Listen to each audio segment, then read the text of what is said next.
สบายดีสวัสดีพ่อแม่พี่น้อง FC ที่ฮักแพงเบิดทุกทุกคนเบิดสมองสุบอนเด้อพี่น้องเด้อเปิดภาพบรรยากาศแรงๆอยู่บ้านนางแดงเนาะนางแดงว่าแตงเพิ่นเด้อพี่น้องเด้อเนาะ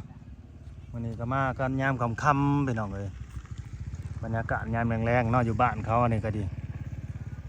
ค่ำแล้วได้เนี่ย5 โมงกว่าแล้วได้พี่น้องเอ้ยเนาะธรรมดาได้เวลาตอนนี้ก็ดีเป็นมื้อวันพระวันหยุดมื้อนี้เฮาก็เลยแบบว่าไปเช้ามาค่ำได้เนาะหรือไปสวยมาค่ำได้หั่นนะเนาะถ้าเกิดวันธรรมดาก็สิไปบ่ได้ดอกเพราะว่าไปหาลูกเนาะยามมื้อเช้าก็ไปส่งลูก8 โมงยามมื้อแลงก็ต้องมาหาเขา3 โมงแลงหั่นนะต้องเฝ้าไปเฝ้ามาเนาะมาเบิ่งครอบครัว มาเบิ่งครอบครัวนางแดงบ่าวแตงเพิ่นเนาะว่าผัวกลับมาแล้วบ่หรือว่าจังใดอยู่กันครบหน้าครบตาบ่ ย่านเขาลืมแล้วแหละย่านเขาจำบ่ได้ซ้ำเบิ่งไปเบิ่งว่าอยู่กับไผตอนนี้นางแดงนี่กับบ่าวแตงนี่ค่อนข้างสิว่าบ่อยากแฮปปี้ปานใดเด้อพี่น้องเด้อเนาะบ่อยากแฮปปี้เฮาใดจักเป็นแนวใดกับผู้นํเขาอันนี้ก็ดีต้นปลายสาเหตุเฮาก็จักสิว่าแนวใดคนกินกับคนบ่กินน่ะมันเว้ายากเนาะพี่น้องเนาะยังกินนั่นแหละหลายกว่า FC หลายคู่หลายคนที่เพิ่นเคยสดเคยสวยเข้ามากะสูญเสียความรู้สึกพี่น้องเอ้ยเสียความรู้สึกนะความตั้งมกตั้งใจหั่นน่ะวิตตี้รถนี่เนาะรถแก่นะมาวิตตี้ซั่นนี่วิตอยู่เนาะเขาแก่นะมาแก่ต้นไม้มาหั่นนะ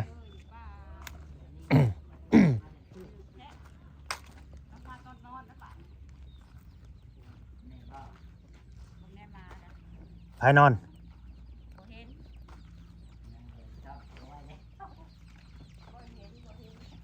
สบายดีคำตาสบายดีเสียงดังแต่ไม่หมอนตกใจไปทางไหนหัว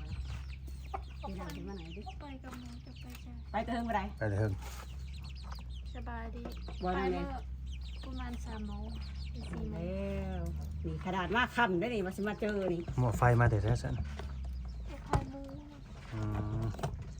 มานั่งคือมาจอยอันนี้ไปอีก จะขอเราว่าโมเมนต์เห็นนั่นกวาดทานอย่างไรเห็นขอเราเก่าป่าวะจ๊ะ กวาดแต่เช้า กินโยงง่วงเนี่ยปวดเก็บมาฝากได้นี่ โอ้มาแต่นี่กันเนาะมาเกี่ยวเกี่ยวคา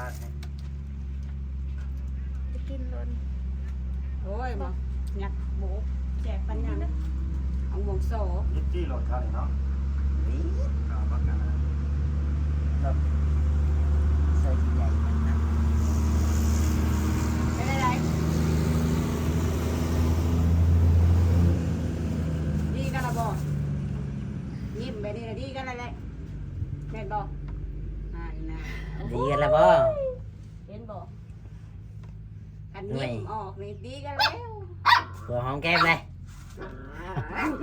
เอาเลี้ยว มีตีคือบอกว่าเอาน้ำเจ้าเลยตัวหอมแก้มแล้วบ่ ดีกันแล้วคุยกันแล้วหาของกินมาให้กินคือเก่าแล้วบ่ มันมีสั่ง ดูยังคือเก่า มันมีไปสั่งกิน บ่ได้ไปหาไปชัง จีเขากิน จีเขากินคุยกันแล้วว่ากับผัวนะ คุยละ เมื่อไรพิดกัน คุยกันปกตินั่นแหละมีเรื่องก็จังคุยกัน บอกไปบอกกระเทกแ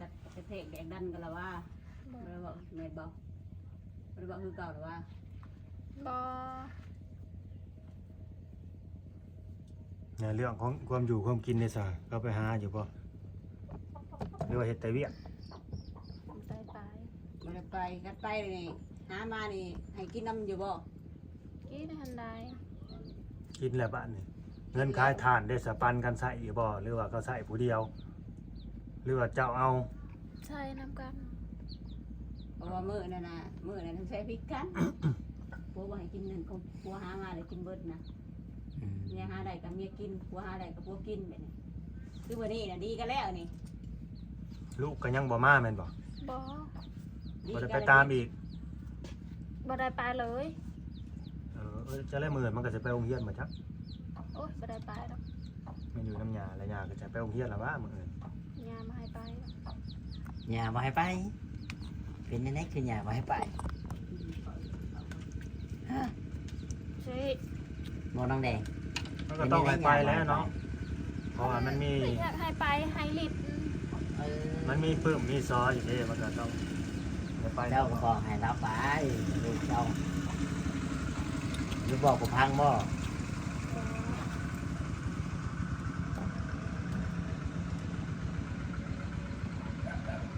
น้องคนนี้ใหญ่ก็กับเมื่ออยู่น้ำยายเห็นได้บ้าน จะให้เมื่อกัน บ่อยเมื่อ คิดอยู่บ่ว่าบ่าวลาวสิเข้ามาค่ำๆนั่น บ่ บ่คิดเลยเนาะ ดู คิดว่าสิเจอผัวเจ้าคือกันได้มาแบบนี้กัน พอจะมาสะพายอีกหน่อยหนึง เพราะว่าบ่เจอพี่น้องเฮ้ยอีหยังอันปานว่าเคยหยอกกันนี่มาหยอกเจ้าอีก อืม ไก่ตัวน่ะคือเรือลูกสองโตวลูกมันตายเบิดจะบ่ มันเหยียบตาย แบบนั้น มัน อยาก เลี้ยงลูกบ่เป็น มื้อนี้กินข้าวดีดอกกินข้าวกับเกลือ แม่นบ่ บ่าจอยกับเจ้าก็สิยอมบ่ให้เมียลูกเมียกินข้าวกับเกลือฮะจะสิพาลูกเมียกินข้าวกับเกลือบ่บ่าวจอย บ่แล้ว หรือสิหาของอยู่ของกินมาไว้ให้เขา แม่น อืม หาไว้ให้เขา นะบ่าวจอยบ่ยอมได้ใส่ลูกเมียกินข้าวกับเกลือน้องแดง เจ้ายอมว่าน้องแดงกินข้าวเกลือได้ กินแล้วมันบ่มี มันบ่มีเนาะบ่ได้ไปหา ผัวหาบ่ได้เนาะ มันบ่ได้เลย เราบ่ได้ไปกันไปเยืองบ่ บ่ เออ มื้อแรกนี่สิกินกับหยังซะมื้อแรก บ่ได้กินหยัง เด้มังม่วงอันนี้เนาะหยัดบกแล้วแหละ กินบ่ได้ อันนั้นมังม่วงสุกฮะ ไปเป่าเลยคล ไปเป่า เป่ามื้อใด เป่าเลย เพิ่นให้คล่ำซะบ่ คลกินแต่ปลาคอ ให้กินแต่ปลาคอ กินแต่ปลาคอเครียดทันใดเครียดกิน ตายไปหาปลาคอซะมาให้กินบ้านนี้ผัวก็สิไปหาอยู่ไสปลาคอบ้านเครียดกับปลาคอเอามังม่วงเป็นหยังคือบ่ให้กินมันเกี่ยวกันหยังอะ ทำให้กิน เป่าคอนี่บ่ เป่าคอ เออมันเป็นยาง คอใหญ่เด้แล้วคอเริ่มใหญ่ อืม ก็มีแต่ผัวเอาแล้วสิกินซะเนาะบัดนี้เนาะให้ผัวกินเด้อบอกว่าบ่าวลาวเอามาให้เอาสิเด้อ ดู ให้ว่าบ่าวลาวเอามาให้เจ้ากินว่าสิเจ้าสิได้มีเหือมีแห้งถ้าอยู่หากินมาให้เมีย เว้ากันอยู่บ่ล่ะ สิได้มีแห้งไปหาปลาขอหาเยื่องเขียดมาให้เมียกับลูก คนน้อยนี่ก็กินข้าวแล้ว กินละ ตายเด้อเคยกินของกะลำบัดก็โดนถึงจ่าก็สิจ่อยลงแล้วกันเนี่ย สิบ่อ้วนขึ้นน้ำบาน สิกลับมาเป็นแดงคนเดิมอีกแล้วบัดนี้เนาะ แม่นบ่ ก็ขี่รถจักรว่ารถไทยไปนี่ เอาก็ยางไป พากันยางไปอีก ไปกับหมูจะไปสาย อ่ะพากันยางไปกับหมู่น่ะ ย่างไปกับหมูน่ะ แล้ว3 โมงแล้วยังพาชวนกับหยาไปหากินบ่จัก ย่าง กินมาสาย ย่างแล้วสิมาจะมุ้งบัดนี้ คำหมดแล้ว เออ ซ้ำนี้ยังบอกข้ามอีกบ่มืดเนาะ มืด เออ ส่วนหลายนี่มาดึกชุดนี่จักมุ้ง 4 โมง 5 โมง 5 โมงเช้าพุ ดึกชุด แรง 5 โมงแรงกันนี่มัน5 โมงปลายตั้งแต่6 โมง มืดพูดแล้ว นี่มัน5 โมงครึ่งแล้วได้นางแดง บ่แม่นว่า10 โมงเรามาแบบนี้11 โมงแบบนี้ เคยมาบ่ เดาไปซื่อๆนะบ่มีโมงชัก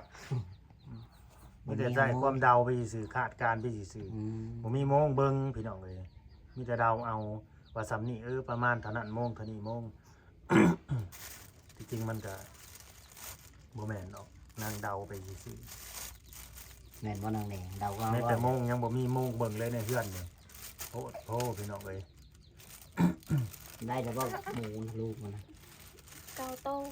ได้แต่ข้าวโตพุ โดย อืม เอาหยังเกลือมัน ห้าม อืม แฮะน้ำตาอยากกินมะม่วงสุก อย่างถือลูกเด้นะอย่างมันถือมันนี่ อ่าอ่ะเนาะ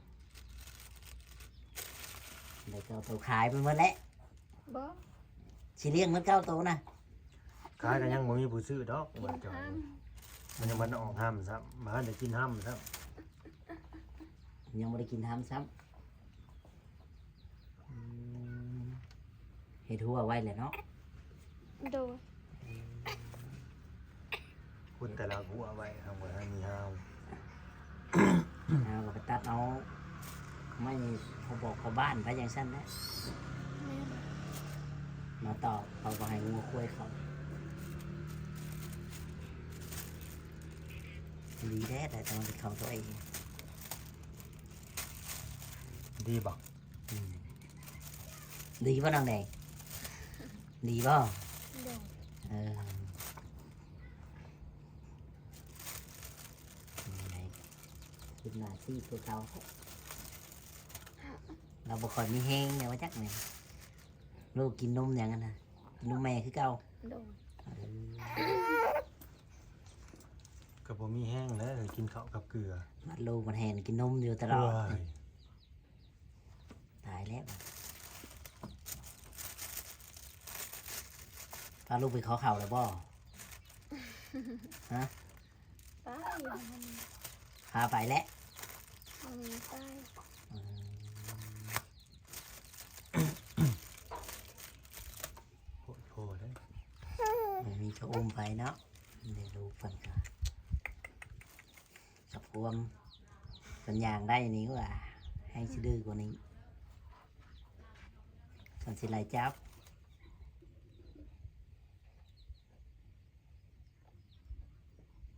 ได้วันนี้สิเอาอีกบ่ บ่ยาแล้ว อย่าแล้ว ไม่ คิด ได้ยา คิดว่าสิเอาอีกเจ้าโว้มาเบิ่งเทื่อหนานะมันมีว่ามันจะว่าบ่อยากได้เห็นได้ฉัน เอาอีกแห้งถูกกว่าเก่าแต่นี่ยังถูกกว่าแห้ง เลี้ยงผู้เดียวเนาะหมาไปมาเห่า ขนาดว่าแม่ไอ้มันพากินข้าวกับเกลือด้วยนี่นางคำตาดูมันยังโตอุลุยอุลุยสามนี้ ยังสมบูรณ์แขงขาแขนบักไงหน้าเบะหน้าเบะเอาอืมเด็กน้อยสำนึกยังวันได้หูดอกยังวันหูพ่อหูแม่ดอก ยังบ่จักพี่ชั อื ก ม จัง ยังบ่จักพี่ช้างพ่อก็บ่จักพี่ช้างคือกันอีกที่จะไปกับไปมื้อนี้พออุ้มลูกจักเทื่อแล้วมื้อนี้ บ่ได้อุ้ม บ่ได้อุ้มซ้ำ บ่ นอนเลิกอยู่บ่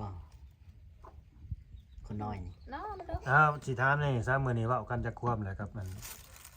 พ่อของลูกนะเว้ากันจักคำเลย บ่ได้ถามหยัง ได้ถามพอเวลากินข้าวได้ซะกินไผกินมันคือเก่านะบ่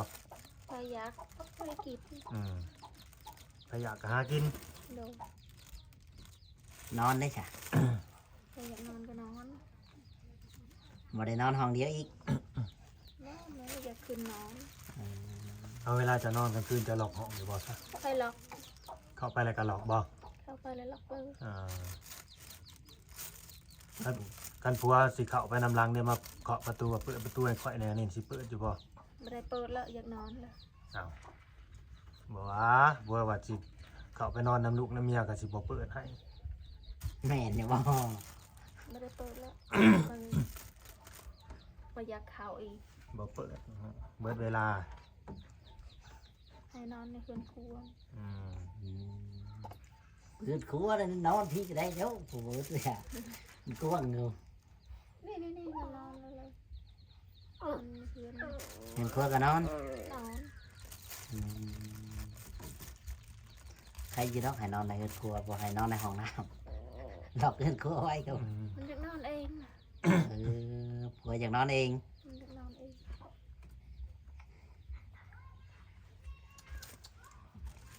เป็นยังไง งขนมขนนก็กินบ่ได้ปะ บ่ อันนี้กินบ่ได้นะคันเอาไปเป่าน้องเขาเก่ามากินแล้ว ไข่มันออกมาแดงก็กินบ่ได้ บ่ได้แห้งมันกัด มันกัดอีกเออ หมดแดงอะไรแม่งขนุนมันก็ขวดเขาก็ว่า เออแห้งขนนกับขวด ม ปลาคอ กินแต่ปลามีเกล็ด ปลาคอกินได้บ่เป็นหยังเขียดก็กินได้เขียดนี่บ่เป็นหยังบ่ บ่ ว่าบ่ยามันห้องบ่สะเขียดมันห้องมันยันนะเด้ซะ กบด้วยจ้ะ กินได้กบ เออ กินมากินแนวนางบ่มักซ้ำกบเขียดจำเป็นนั่นแหละ กินได้เนาะกบ กบ เขีย มั ด นได้กบมาปล่อยมันไม่ได้กิน เออบ่ยาก บ่ แม่ว่าเจ้าบ่เคยกินกบบ่ ไม่อยากกินมัน เออเราบ่มักกบเนาะ อืม ไก่ขานี่กินได้เนาะ บ่ได้ไก่นี่เขาไม่ ไก่ ให้ กับเขียคือกัน ไม่ให้กินหมด เออ ปลาแดกก็กินบ่ได้ ปลาเด็กกินบ่ได้เกลือกินได้ กินแต่เกลือหั่นล่ะ น้ำตาลกินได้บ่ เครื่องดองกินบ่ได้ เออของดองนี่กินบ่ได้ บ่ พวกสมพวกแซวก็บ่ให้กิน ให้กินบ่ได้ โอ้ยสิขะลำจากเดือนนี่ แต่ของมันดี โอ้ โอ้ย สาธุไอ้ถือไปก็บ่ดี บ่ดีเด้อคือ เบิดเหือเบิดแห้งพอดีกันเนี่ยนะกระลำจะคองมันดีนัก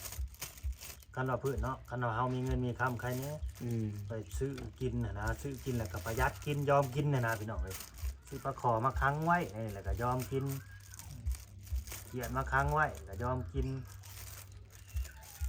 ปลาแดกกินได้อยู่บ่ เอามาให้กินปลาแดก ปลาแดก ของ ปลา ด แด อก ของดอง กินได้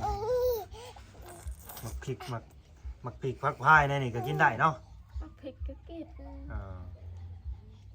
ของดองขึ้นซื้อว่าของดองถูกสนิทแล้วกินบ่ได้ หมูมาแล้ว หมูน้อยนะบ่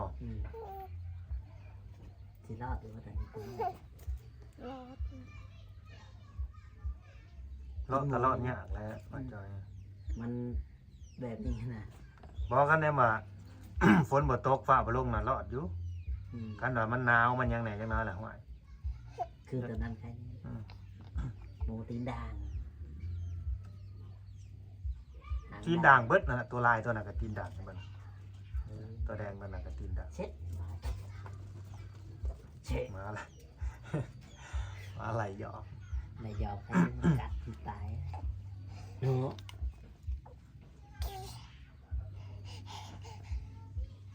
เจ้าก็คิดหลายอยู่พอปัวปากมันฮะ คิดนางว่าสมองสิระเบิดเนาะ อืมเคยนั่งไห้อยู่ว่าพอดียัง หายเยอะ ไห้อยู่แต่บ่ให้ไปเห็นเนาะ แบบ นั่งอยู่ในห้องแล้วก็ให้กับลูกนี่แหละไม่แต่ลูกนี่แหละเห็นเนาะ ดูมีแต่มันอึ้งอะ มีแต่เบิ้ง จักยัง เออ เพื่อนก็มีแล้วห้องน้ำก็มีแล้วเพื่อนครัวก็มีแล้ว ดินก็มีแล้ว มันเป็นถูกข์มันถูกข์ใจ คือที่ว่าผัวก็เป็นอีกแบบนึงมันบ่เข้าใจกันบ่ ว่ามันนั้นมันหายแล้วมันเบ้าเจ็บมันไม่ได้หายมันดี กันให้แล้วบ่เจ็บโอ้ยเจ้าก็สั่งเจ็บเพื่อนด้วย เวลามันหายนี่มันสไลด์บ่จัก ไม่ได้หายนั่นดีเพลงมัน เวลามันหายนี่มันสไลด์มันบ่ได้กินบ่จักมันเลยงุนงิดบ่หรือจังใด ให้เรื่องหยังบ่หาบ่ไปหากินบ่หรือว่าเฮ็ดหยังอย่างให้มันต้องมีเหตุและผลได้อย่างให้ ชื่อนี่แหละเพิ่งแล้วไม่ได้หายอีก เออ แบบนี้ เราบ่ได้ตีบ่ บอ ให้ซื่อๆนะ หายชื่อ เออให้แล้วก็ด่าแบบนี้บ่ ๆโดน บ่ตีแล้วคะแนนบ่เถียงเขาหั่นนะแบบหายแล้วบ่ตอบโต้นี่ถ้าต่างคนต่างหายนี่ห้วยเจ้าก็ขึ้นเสียงใส่เขาก็ขึ้นห้วยมีแล้วเกาะมัดเกาะมวยให้กันแล้ว คันแม่นจะตีกันนี่ชนะบ่เจ้ากะชนะบ่ บ่ อยู่พื้นบ่จ่อยเฮ็ดไปเจอหน้าได้ผู้หญิงกับผู้ชายเนาะตีกัน จักเด้มันคือชนะก็มีเด้ โอ้ยแห้งผู้หญิงกับผู้ชายมันจะไปสู้ผู้ชาย โอ้ยมันก็บ่มันบ่แน่กัน บ่นอกจากผู้หญิงตัวใหญ่อะผู้ชายตัวน้อยๆนะนี่เสือ ก็เห็นหลายอยู่เด้ เอาแบบผู้ที่ว่ามีเมียตัวใหญ่นะพวกตัวน้อยๆนี่อันนี้สิเสืออยู่ โอ้ย สู้เมียบ่ได้อัน ตัว นั้น น้อยตัวใหญ่ก็เห็นอยู่นะขนาดเมียใหญ่เมียน้อยเอ้ยผัวใหญ่เมียน้อยก็ยังบ่แพ้เมีย เขาบ่สู้เมียใด เขาบ่สู้ คนที่บ่สู้เมียตอนให้เมียตี เขาบ่ใส่กำลัง ใช่ก็นั่งบ่แพ้ ว่า ไป ไม่ดอกเลย โอ้ยก็เห็นหลายคนเลยกำหำผัวผัวตัดตาข้าง จุดอ่อนบ่ ก็ฮู้อยู่ว่านั้น โอ้ย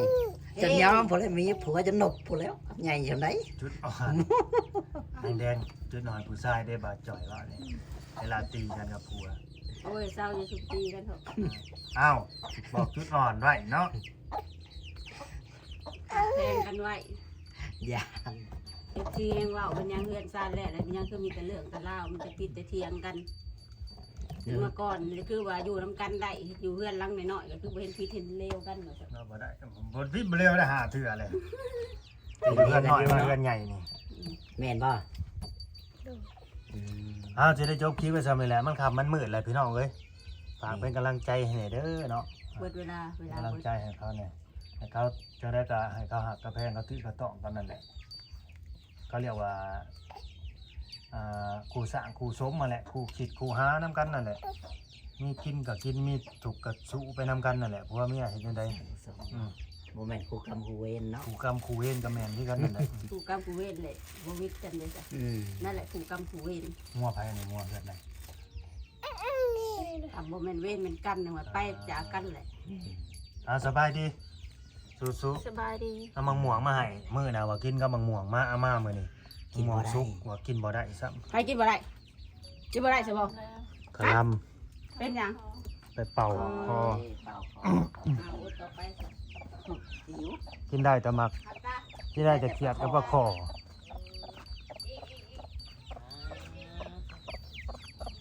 น้อยนางแดง ขอบคุณที่เข้ามาเบิ่งมาชมเด้อฝากกดไลค์กดแชร์กดติดตาม อยู่ดีมีแห้งหักแพงแบ่งปันกันเด้อพี่น้องเด้อเนาะฝากเป็นกำลังใจให้แน่เนาะกะบ่มีหยังหลายบ่ลาวก็ดีเนาะมื้อนี้ก็ดีน้องก็สิได้เดินทางเมื่อแหละพี่น้องเอ้ยพุ่นแหละเพื่อเมื่อฮอดก็ตอนนี้ก็ว่าสิ6 โมงประมาณฮอดก็สิประมาณ 7-8 โมงผมบ่จักอันนี้เนาะตามนั้นเด้อสำบายดี